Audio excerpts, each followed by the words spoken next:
Why do you have bacon shoved down your pants? From Seattle, Washington, originally. That's where I grew up. I get to go home. Sure, thank you. More people than Blueberries. I like it. I love going back. Every time I go home now, so I get to see my parents. They still live up there about twice, 3 times a year. And every time I go home now, and I have this problem, though, because when I go home now, I haven't seen my mom in a long time. She's inched a little closer toward insanity. So, and it's not a gradual thing, because I'm not around her, so it's very jarring for me. It's like when you haven't seen a little nephew in a long time, they sneak up on you how much they've grown. That's like my mom, but with crazy. It's like, oh my goodness, Mom, last time I saw you, you were only like this crazy. Now look at you. What are they feeding you, lead or something? What's going on? Why are you freezing the milk? Yeah, she freezes the milk. You're like, why? Why would anyone do that? And I'll tell you why. She goes to Costco, right? She buys 9 gallons all taped together to save the 87 cents or whatever it is.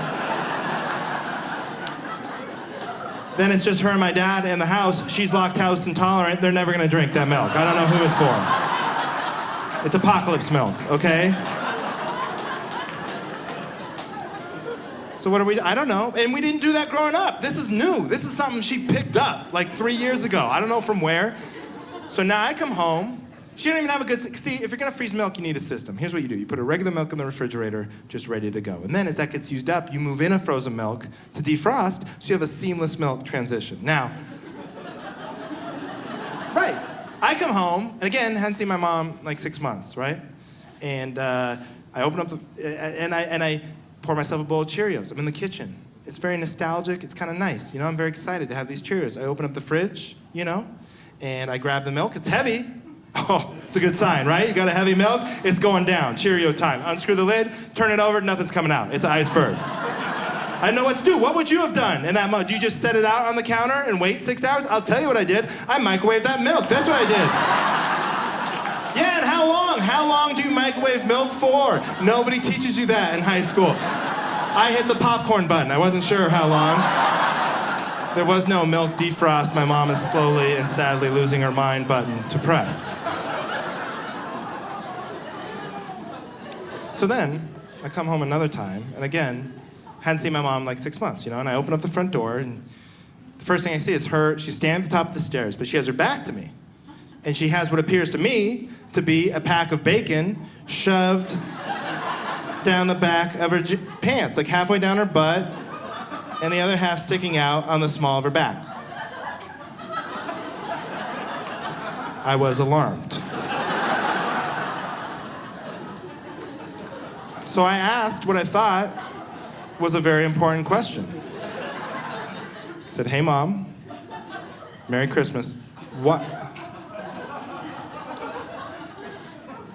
Why do you have bacon shoved down your pants? And she yelled at me. She got mad and yelled at me. She goes, Andrew, it's not bacon, it's ham. Okay, cool, all right, well, I'm out of here. Sorry for wasting your time there, ham pants. It was a stupid question. You know what, I'm just gonna try and catch this flight. I think if I go. Now you guys are really confused. You're like, come on, what's going on? Well, she hurt her back, okay? Yeah, she injured her back. She didn't have an ice pack, so she shoved frozen ham down her pants to heal herself, which I was like, why didn't you just use the milk? You got a number 2 ice pack in the freezer. So it's always nice to come home, get a little home cooking of milk popsicles and butt sandwiches. It's great every time I go back. It was a big travel day for me, Saturday. It was a sacrifice. I gave up my HGTV Saturdays. That's usually what I'm doing all day. Anybody else on the HGTV Saturday? Oh my, it's every day. I love it. It's my favorite channel, but I will say that channel's a little biased, okay? It's biased toward homeowners, all right? Every show on there is for the wealthy homeowner. Flip my house, fix my house. Where are the shows for the renters? Broke people like me. Where is my show? I want to see a show called Get My Security Deposit Back. That's what I want to see. Just 2 lazy contractors showing up at an apartment. We're gonna patch a lot of holes, sell your roommate's weight bench on Craigslist, and figure out where that popcorn smell is coming from today on Get My Security Deposit Back. I am broke. Any broke people here tonight? You guys know? One way I like to combat being broke is I like to eat at continental breakfasts at hotels I'm not staying at. Yeah, you can just do that if you want. Do you guys want free breakfast tomorrow? Anybody? Yeah, I'll tell you how to do it, okay? It's the easiest thing in the world. Here's what you do. Get up before 9 o'clock. That's the hardest part, right there. Get up before 9. Go over to like a Hampton Inn, make a waffle. Yeah, that's it. Get the heck out of there. That's the whole caper. They can't stop you. It's no Ocean's 11. Let me tell you something. No front desk employee making $9 an hour has the balls to accuse you of that ridiculous crime. They're never gonna say anything. I've literally done it like a dozen times in my life. Now, I'm cocky. I'm the John Dillinger of breakfast stealing. They gotta be at every hotel. I only gotta be at one. Say something to me. I dare you to say something to me because I have the best defense in the world. If you ever accuse me of that, I'm just gonna act incredulous. You just get upset. It's like, what's that? Okay. No, let me get this straight. You're under the impression that I got up this morning, got in my car, drove all the way to your stupid little hotel. Oh, I'm sorry. Picked up my fiance, drove all the way to your stupid little hotel, started eating all the eggs and the bacon and the sausage. Oh, and this peanut butter and jelly sandwich I have saran wrap back here. What's that, my lunch? I'm gonna get 2 free meals out of this. They would fall over themselves apologizing. Yet that's literally what I do, step for step. Every Valentine's Day. That's how I knock it out. Call it brunch. The Sleighter household. Despite that fact, she married me. I'm married. I've been married now for a year. We recently celebrated, thank you. So if anybody needs any advice, no, we like it. I like being married a lot. So far, so good. I will say, what I like most about it is having a family. You know, I have a family now. And we don't have any kids, so it feels like a cheat code to family because we're just 2 adults living together. It's not that hard, you know? But I like to use that word to make myself sound more important. So that's how I talk now. I say things like, I provide for this family. Hey, I'm going to Provo to provide for this family, which sounds better than, hey, I made my half of the rent this October, so what's up? Can I watch my shows? I want to watch my shows. But she's broke like me, okay? She didn't have any money either. We're just 2 broke people in broke matrimony. That's all it is. But I will say, I'm better at being broke than she is, just to be honest with you, okay? And that's not a gender thing. It's just our personalities. And I'm not even talking about stealing continental breakfast. That's masterclass broke guy stuff. I'm talking about the basics, all right? Like when you guys, cheap people, when you go to the movies, what do you do to save money? Okay, someone said rob the place. That's too far. Take it back a step. Just easy now. Bring in your own snacks? Yes, that's right. Sneak in your own. So I suggest this to my wife, right? I'm like, and she's on board. She's enthusiastic about the plan, but her execution is off. Because we're walking through the mall, right, to go to the show. She stops at C's Candy. No, actually, not how it works. You don't sneak candy into the theater that's more expensive than what they sell in the lobby, okay? Yeah, that's doing it wrong. It's like, oh, I know. We'll save some money. We'll pack a lunch. Let me just swing by the airport really quick and grab a sandwich. Have a little picnic in the Delta terminal. I got a tuna sandwich for $13.99. Not the deal I'm looking for. Here's an overrated idea when it comes to being married, I think. This is what everyone said, and I found this to be overrated. That when you get married, you can't hang out with your friends anymore. I don't find that to be true. But here's an underrated idea when it comes to being married that I found to be true, is that when you get married, you can use your wife as an excuse to not have to hang out with your friends anymore. I can't tell you how many times I've thrown her under the bus to not go to stupid poker night. Oh, she doesn't even know. She wishes I would go. She's like, go. And I'm like, no, I got the old ball and chain over here. I can't go suck down your cigar smoke and lose $90. Sorry.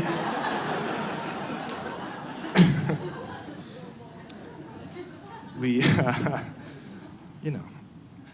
live in Los Angeles, California now. That's where we live. And yeah, you like it there? It's nice, right? We don't live in a great neighborhood. When I first moved there, I was always coming up with ways to make extra money, you know. I was coming up with schemes because I was broke and I just moved to LA. And if you're ever in Los Angeles and you need to make money fast, a great way to make it is to return lost dogs. Yes, if you see, the reward money is insane. If you see a loose dog in Los Angeles, just grab it. Just grab the dog.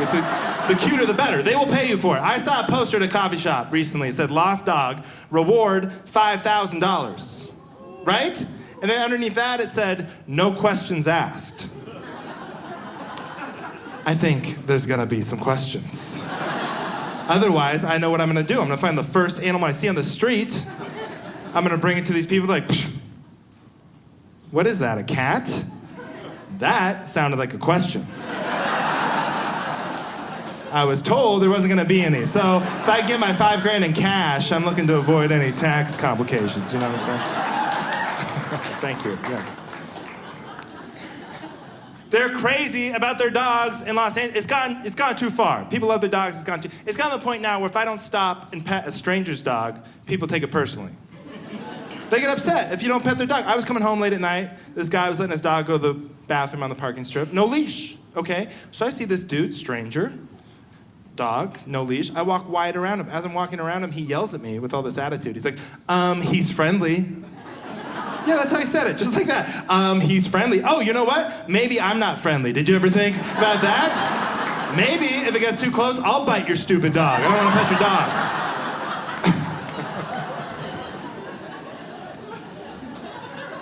But like I said, my neighborhood not as nice. Now, we have lost pet posters, but ours is a little weirder. Like, we have a lot of lost birds in my neighborhood. I saw a poster the other day. It was for a lost parrot. Somebody lost their parrot, and it had a picture of the parrot. It's like, that's great, and I appreciate the effort, but I'm not gonna be out here differentiating between loose parrots, all right? If I see a parrot on these streets, that's your parrot. I'm not gonna be, oh, no. Did you see in the photo, the eyes are too close together. That's not the same. He didn't have the tattoo on the left. I'm not gonna go into that detail. Lost parrot, picture of the parrot, right? Reward, $1,000. Yeah, $1,000 for a lost parrot. That's not a beloved family member somebody wants back. That's a parrot that knows too much. That's what that is. They put a hit out on that parrot. They're afraid it's gonna talk.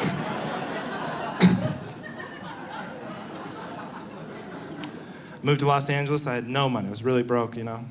I was always coming up with ways to make money. I had to get a job. I'm so broke, I had to get a job at Best Buy. And I don't know anything about technology. I'm telling you, I know I'm the worst. And so they put me in the back. I was working in inventory at the Hollywood Best Buy. And the thing that sucks about that is you still have to wear the blue shirt. You know, the blue polo shirt that says, please ask me questions? And I try to just stay in the back, do my job, lift the boxes. Every once in a while, you gotta do a carry-out. I walk through the store. Of course, people are gonna stop me like, excuse me, sir, which one of these TVs? Okay, I have the 14 PSL 47 cable with the 18 hexagon cube. It's like, you know what I know about this TV? It's heavy. That's what I know. It's really, really heavy. This TV, oh yeah, this one gave me a hernia. So why don't you buy old hernia vision over here and leave me alone? I worked in inventory at the Hollywood Best Buy. I was by a long shot the only white dude in my department. It was just me, which is cool, but I will tell you, my coworkers treated me differently, okay? They were too nice. You know when people are suspiciously nice? Like you walk into the room and all of a sudden the air kind of changes. It's like, hey, Andrew, great to see you there, pal. Let me help you with those boxes, Mr. Sleighter. And I was like, what is going on around here? And I finally figured it out. I figured out what was happening. They all thought we were on that show, Undercover Boss. That's what they thought. They thought I was the CEO of Best Buy, which is, you know, humbling. I'm sure they were wondering why the CEO always needed a ride home. Like, CEO needs a bus pass. Maybe they thought, it's understandable. I do look older for my age. People like to tell me that all the time. I'm 32 years old. People always guess older my whole life. People have guessed like 5 years older than I actually am, which I don't know if anybody else has that problem, but I don't get upset about it, but what I want to know is when did that happen in my life, right? Like at what point does your face shoot out 5 years ahead of your age? Is there just a bad year in there somewhere? Because all I know is you're not born like that, right? No one's born looking old. It's not like my parents were showing me off as an infant. Like, oh, what is he, 5? No. He's 6 months. Yikes. 6 months. Was he smoke or something? He looks awful for baby. You need to keep that little raisin out of the tanning booth. I don't know what you're doing there. So I gotta be healthier, right? Maybe that's the way to be youthful. I gotta work out more, get in shape. A lot of pressure in Los Angeles to be healthy. Here's the problem, because I'd like to lose a couple pounds, but everyone in America is too fat, right? We have an obesity epidemic, they always say, and I know what the problem is. It's too expensive to eat healthy, right? It's more expensive to eat healthy than it is to eat unhealthy. Like my friends told me, here's what you need to do, eat organic. You'll lose weight if you start eating organic. So, okay, I saved up. I went to the Whole Foods, right? Got an organic carrot. Yeah, singular. They price them by $12 for a carrot. It's ridiculous. You know how embarrassing it is to take a carrot back from the cash register? You're like, oh man, can I exchange this for an almond Snickers or something? I don't know. I take the same $12 to McDonald's, I can clean out the joint. Just shut them down for breakfast. They're chanting my name, I'm making it rain with Egg McMuffins. I'm amazing at McDonald's with $12. Like my favorite food is blueberries, right? Blueberries, good. Sure, one giant blueberry fan, I love it. Okay, well this is for you. So, they're good and good for you. However, so expensive. You ever buy one little tin of blueberries out of season, organic? You'll go broke. They're gone in 2 seconds. But I figured something out now. Here's the new craze, frozen yogurt. Everybody loves the self-serve frozen yogurt. I got them all over by my house, this place called Yogurtland, right? And what you do, you get your cup, pick out your favorite ice cream, you fill it up, you pick out your toppings, you pound your toppings, they weigh it, you pay for it by the pound. It's a great deal. Well, blueberries happens to be one of the toppings at this Yogurtland. And they forgot to make a rule that you have to put frozen yogurt in your cup. Nobody ever said that. Yeah. That's right. So what I do, I get the biggest cup they have. I fill it up with just blueberries. And if you're buying blueberries at frozen yogurt prices, you're getting a pretty good deal right there. It's a very light fruit. It's like the best farmer's market you've ever been to in your life. I got a whole drawer full of broken Oreos at home if you guys want to come over. Just bring over some milk. Trying to eat healthier. Sometimes I want to eat healthy, like at a restaurant. I go out to eat, I want to eat healthy. And I can't even pronounce, this is what stops me, is I can't pronounce the names of the healthy foods on the menu. Does anybody ever have that anxiety? I went out for breakfast, and I was going to get this bowl of granola, right? And it had this berry in it, and the berry is spelled A-C-A-I, right? So I saw that, and I told my friend, I was like, I'm going to have the acai bowl. That's what I said. Yeah, and he laughed at me like you did, pretentious person. Yes, he laughed. And he said, Andrew, it's pronounced acai. Did you have a stroke? What happened? What? I'm trying to order breakfast. What are you? I'm not saying that. Oh, it's like a goof on Andrew. Get him to say that in front of the waitress. I'm not getting it, right? Then, like quinoa is good for you. You like quinoa? That's good for you. And I can say quinoa, no problem. However, do you ever see it spelled out on a menu? Right? It sucks all your confidence away of how to say that word. You're like, oh, I'll have the quinoa. What? That's quinoa. You know what? I'll have the acai bowl. I'm sorry, no? Akasi? What? I'll have the Queen Latifah bowl with a... You know what's easy to pronounce? Breakfast burrito. Doesn't that just roll off the tongue? My favorite restaurant is Wendys. Oh, man. It's my weakness. I love Wendys. It's my favorite restaurant. You want to know why I love Wendys? It's the classiest of all the fast food restaurants. Makes me feel good. I walk into Wendys, the first thing the guy says to me is this going to be for the dining room? I was just going to go sit in one of those smelly booths. But if you have like a 5-star restaurant back there, I'll just grab my Biggie Coke and my salad spork. Table for one, I guess. I didn't make a reservation. Is this okay, what I'm wearing? Sometimes they give away that they're not that classy at Wendy's. One time, I went to Wendy's and I paid for my meal with a $5 bill. And the man behind the counter proceeded to hold the bill up to the light. Yeah, that's what I did. I counterfeited a $5. It's all part of my high-risk, low-payoff scheme. I'm going to 7-Eleven later, knocking it off and making away with a take a penny, leave a penny trade. It's going to be brilliant. Stay tuned. Now, Wendy's is so classy, they have an app at Wendy's. Anybody have any sad people have the Wendys app? I wanted to get it, okay? I love Wendys. I wanted to get the Wendys app. But like I told you, I'm bad at technology, and I have an iPhone 5, okay? It's pretty good for me, but I have an iPhone 5. And here's what you need to know about people with iPhone. When you have an iPhone 5, that means you have storage issues, all right? And everything I download on my phone says something about my priorities, okay? And the question becomes, how many pictures of my wife am I willing to delete to download this Wendys app? It's quite the conundrum. It's like, man, my dog in this video looks really cute running on the beach. However, I need this double stack in my life right now.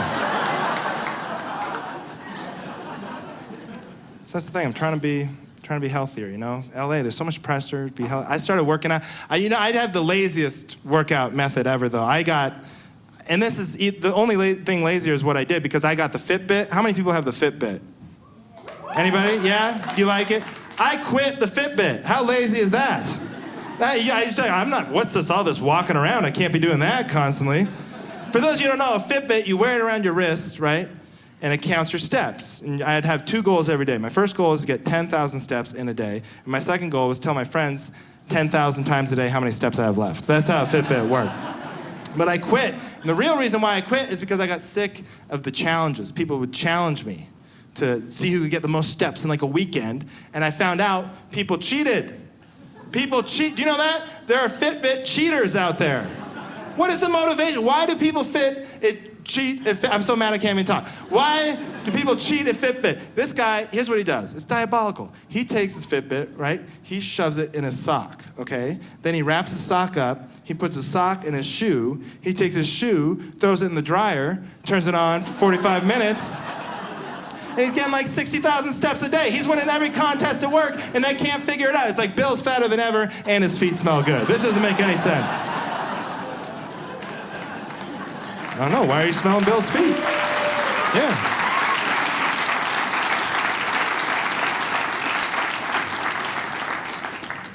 I'm trying to be more athletic. I'm really more of a sports fan, you know?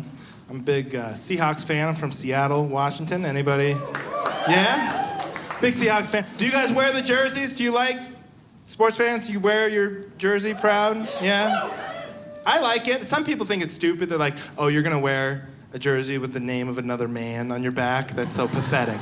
I don't care. I think it's fun. But here's where I draw the line. I was in Boise, Idaho recently, and they have a minor league hockey team in Boise, Idaho. I forgot what it's called, because why would you remember such a thing? So I was walking to my show, and this guy is walking to the game. And he's wearing a jersey of the minor league hockey team with a name on the back.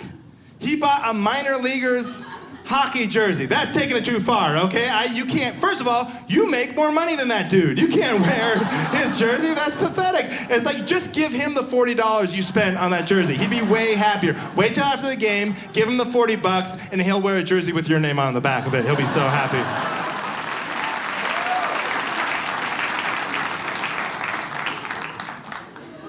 Every time I go home, I learn something new, right? Here's what I learned last time I went home. You can tell exactly how old someone is by how far away they sleep at night from their cell phones.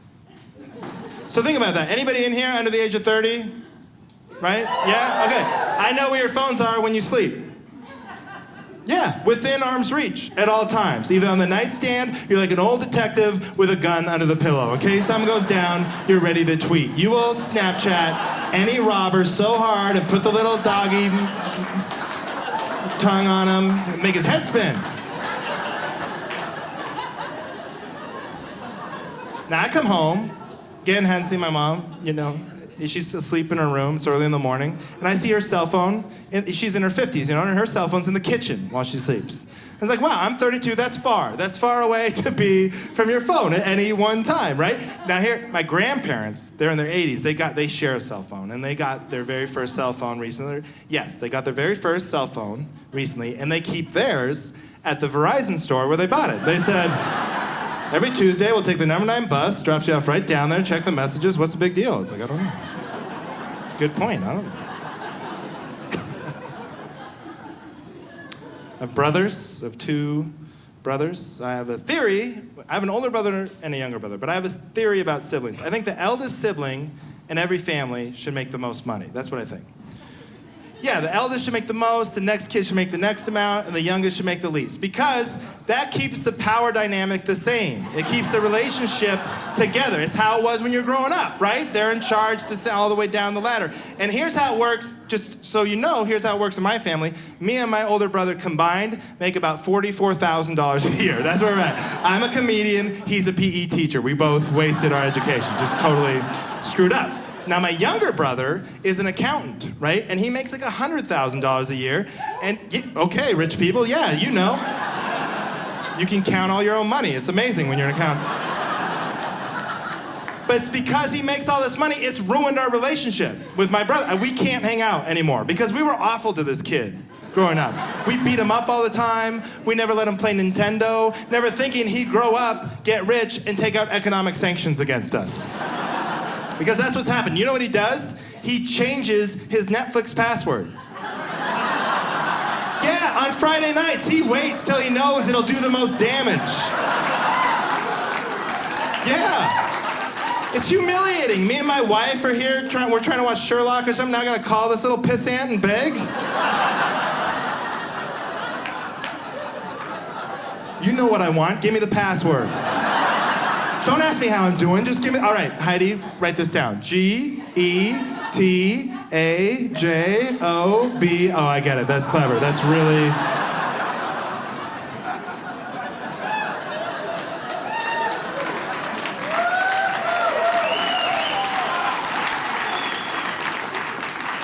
I mean, I'm not the smartest guy in the world, you know. But I will say, all my friends are dumber than me. I have all stupid friends. By round of applause, how many people in here have stupid friends? Now, by round of applause, how many people are here tonight with their stupid friends? Did anybody make the trip? Okay, yeah. So enthusiastic about it. All my friends are dumb. Okay, I don't think I have any smart friends when I really think about it. But I will say, I've studied stupid people, okay? And I've figured something out. Dumb people, here's the unifying characteristic, is their favorite thing to do. It's ironic, but it's true. Stupid people love comparing themselves to geniuses. They do. They love it. They can't get enough of it. Dumb people love comparing themselves to geniuses. I had a friend who dropped out of college, right? It's a dumb thing to do. And he goes, oh yeah? Well, Bill Gates dropped out of college. Ever heard of him? It's like, yes. I've heard of Bill Gates, but he was trying to start a $1 billion software company. You thought you were gonna get called back by The Bachelorette. They didn't, okay? It's not the same thing. Oh, well, it took Thomas Edison 3,000 tries before he got the light bulb right. Yeah, but every time he screwed that up, he was like writing notes down how to do it better the next time, experimenting, trying things. You try your iTunes password wrong the exact same way, 17 times in a row, and when you can't get in, you throw your computer out the window. It's not the same. The dumbest person, stupid people love comparing themselves to geniuses. The dumbest person I ever met, I caught him wearing a shirt with a picture of Albert Einstein on it, right? And it had a quote from Albert Einstein. It said, imagination is more important than knowledge. Yeah, and I was like, yes, to him. Einstein's imagination is more important than his knowledge because he already knows everything. You, on the other hand, don't know anything. So your imagination is useless, actually. You're stupid and you imagine stupid things. That's how it works. Your imagination's like when we're stuck in traffic and you go to me and you go, what if everybody just went?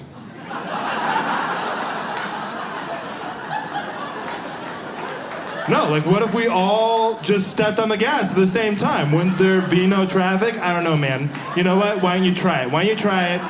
Kill me now and get me out of this awful conversation, please.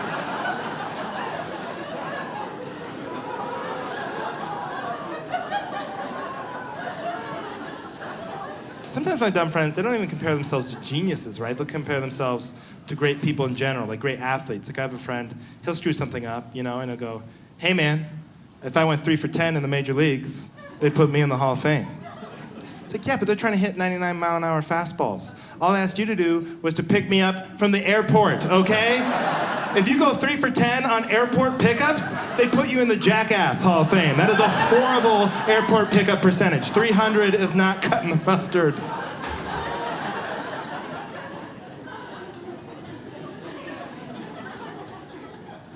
like I said, I'm not the smartest guy in the world, but I was on a plane recently, and I like to pay attention to what people do on planes. You know, most people pass the time and they like to read a book, you know, listen to a podcast, but I saw the oddest thing. I was flying a couple weeks ago, and I saw this guy, and he had a big beard, and his pastime on this plane was to do math. Yeah, now I'm not talking about a Sudoku or like a math worksheet. I'm talking about a blank yellow legal pad starting in the upper left-hand corner and just mathing, just going complicated equations, stuff nobody knows, okay? And first of all, that's suspicious, all right? I see something, I say something. That's not right. We don't know what that is. That could be a bomb. I don't know how math works. He could be working it out right now. First of all, and secondly, it's rude, okay? It is rude to be that smart in public. You can't do that to people like me. How am I supposed to enjoy my entertainment options now with you beautiful minding it over here? I can't watch Kung Fu Panda 3 now. It's embarrassing. I want to know if he Kung Fu's the other pandas.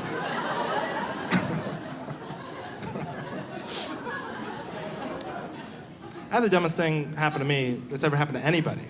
Nobody can beat my dumb guy story. I got a text message from my stupid friend, and it said, "Have you seen that show, Small Town Security? It's great."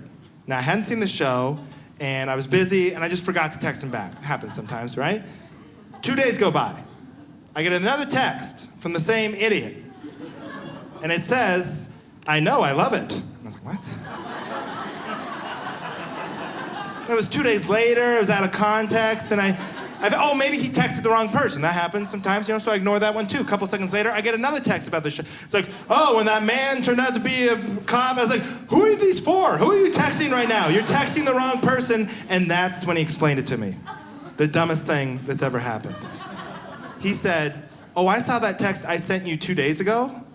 I thought that was a text you just sent me right now.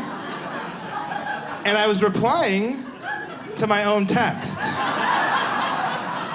He was texting himself. He texted himself using me as a very annoyed conduit, which I think we can all agree is a very stupid thing to do, right? However, like anything that dumb, there's a little genius in that, if you think about it. Now maybe, any single people here tonight? Single people? Okay.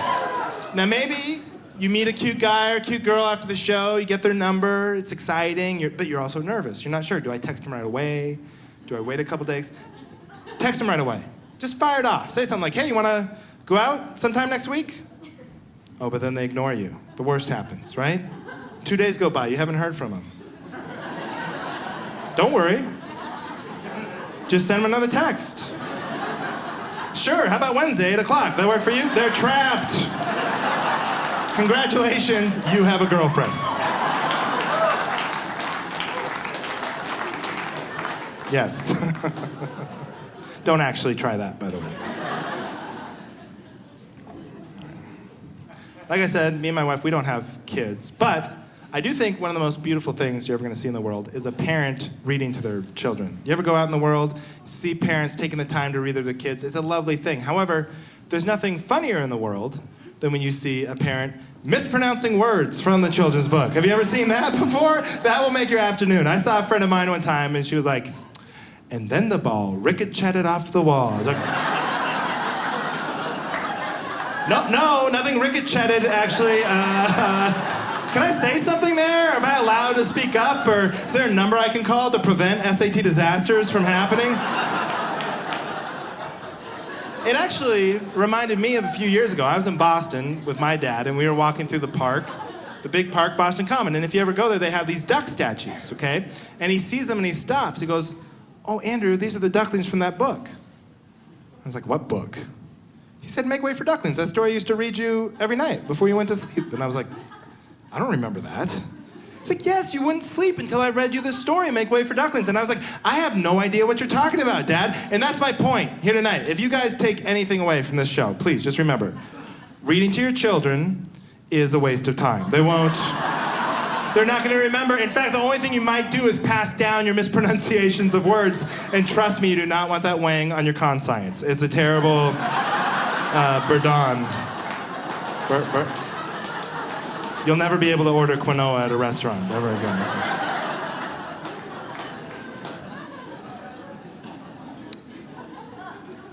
Now, I moved to Los Angeles about 6 years ago, okay? And like I said earlier, I was trying everything to make money, make, ends meet. And one thing everyone suggested to me is like, hey, you should be an extra.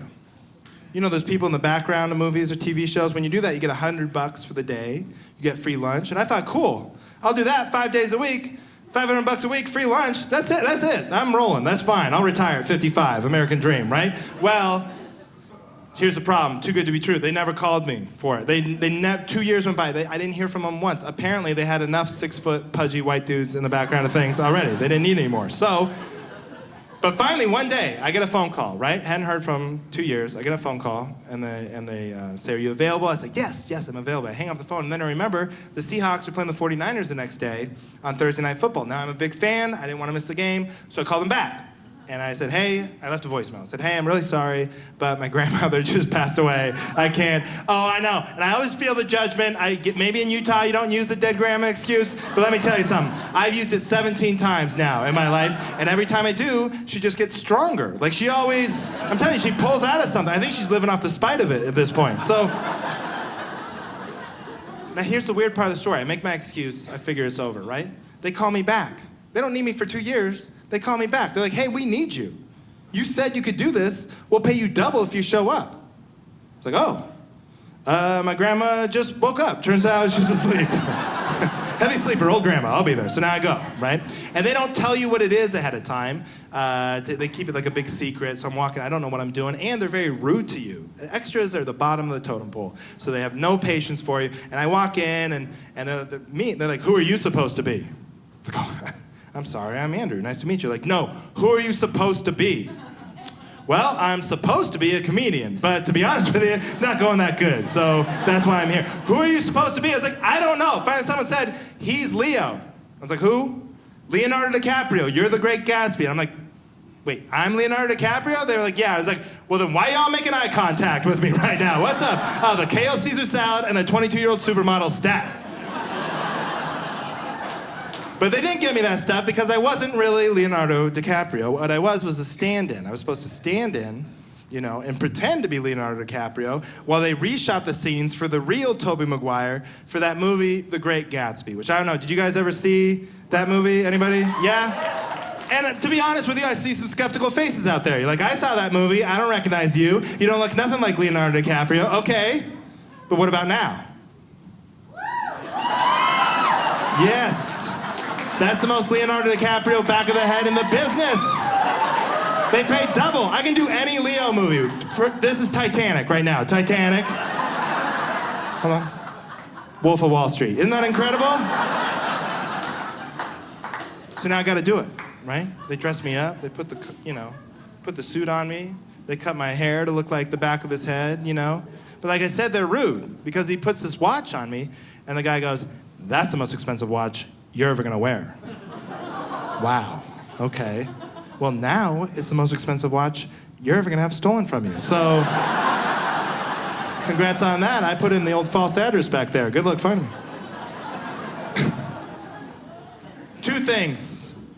Two takeaways because we do the whole thing. Now, everybody there was a stand-in, like me. We were all pretending to be actors except for Tobey Maguire, and there was a girl there. She was standing in as the Jordan character in the movie, and I thought she was really cute, So I stole her information off the call sheet. Yeah, it's a good move. Asked her out, and that's how I met my wife. Yes, it's a true story. Thank you. Everyone always asks. It's a true story. And the second thing that happened was now my friends refer to me as the Great Fatsby. So there's a good and a bad to every fairy tale. Thank you very much, everybody. My name's Andrew Sleighter.